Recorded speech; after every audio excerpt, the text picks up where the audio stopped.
Welcome to Dark Files of the USSR. This is the channel where we uncover crimes, secrets, and the darker realities hidden behind the image of Soviet order. Today's story is about Vasily Kulik, a man who looked like the last person anyone would suspect. He was a Soviet ambulance doctor in Irkutsk, educated, employed, married, and outwardly respectable. Yet behind that ordinary appearance was one of the most disturbing killers of the late Soviet period. Kulik was later convicted of 13 murders committed in the mid-1980s, and investigators tied him to about 30 sexual assaults as well. He became known as the Irkutsk Monster. But what made his case so unsettling was how ordinary he seemed until the evidence finally caught up with him. Kulik was born on January 17, 1956, in Irkutsk into an educated family. His father was a professor and writer, and Kulik later studied medicine before going to work as a doctor on an ambulance crew. By the early 1980s, he had built the kind of life that inspired trust. He had a professional role, a family, and the standing that came with being a physician in the Soviet Union. According to later reporting, even his wife did not know what he was doing outside that public life. That contrast became central to the case. Soviet society valued visible order, respectable professions, and social discipline. Kulik fit that image. He did not present himself as a drifter or outsider. He looked like someone who belonged inside the system, and that helped him hide in plain sight. Investigators later concluded that Kulik's crimes escalated over time. Early attacks in the first half of the 1980s were followed by murders beginning in 1984. His victims included both children and elderly women. According to case summaries, he killed 6 children and 7 pensioners over roughly 2 years. With children, he could gain trust through conversation and familiarity. With elderly women, his job as an ambulance doctor gave him access that most people would not question. Investigators said he used that status to enter apartments and lower suspicion. This was one reason the case terrified Irkutsk. The threat did not come from someone obviously dangerous. It came from a man who could move through the city without attracting much attention. TASS later described him as an ordinary Soviet doctor who seemed to stand out in no way at all. That description helps explain the shock that followed his arrest. The public picture and the hidden reality were almost impossible to reconcile. As the killings continued, panic grew in the city. Reports say police circulated composite sketches, and the investigation became one of the most serious criminal cases in the region. But Kulik was cautious.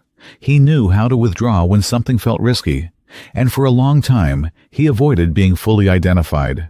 That made the case more frustrating for investigators and more frightening for residents. His arrest finally came on January 17, 1986, his own 30th birthday.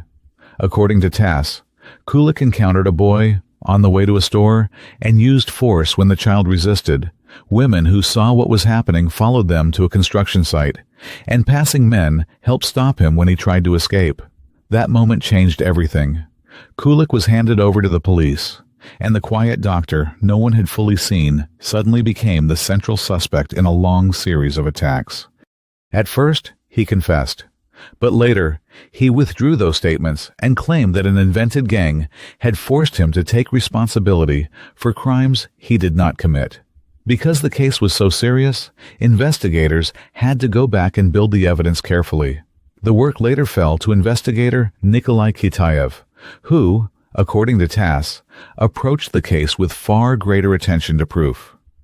Survivors identified distinctive features in Kulik's speech and movement, and investigators linked him to multiple crimes through a broader body of evidence rather than confession alone. That part of the story matters. Kulik was not convicted because he suddenly told the truth. He was convicted because investigators rebuilt the case carefully enough that his denials could not carry him out of it. In a period when Soviet criminal investigations were often judged by confessions, this case showed the importance of corroboration, witness accounts, and patient evidence work. On August 11, 1988, Kulik was sentenced to death. On June 26, 1989, the sentence was carried out in Irkutsk. By then, his case had become one of the most infamous murder investigations of the Soviet 1980s. Later accounts described him as a doctor who lived a double life, ordinary employee on one side, serial killer on the other. So why does the story of Vasily Kulik still matter? Because his case exposed a fear inside Soviet society. That danger could come not only from the margins, but from someone trusted. He was not hidden behind a dramatic disguise. He was hidden behind normality, a medical uniform, a job title, a family life, a calm public face. That is what makes the title fit so well. The quiet Soviet killer no one saw coming was not invisible because he was a genius. He was invisible because he matched what people expected safety to look like. And by the time that illusion collapsed, the cost had already been terrible. Kulik's case also reminds us that some of the most disturbing Soviet crimes were not shocking because they were loud. They were shocking because they unfolded under the surface of ordinary life. That is why this story still stands out today, because the facts are disturbing enough on their own. This is Dark Files of the USSR. If you want more fact-based stories about hidden crimes and the darker side of Soviet history, subscribe and stay with us.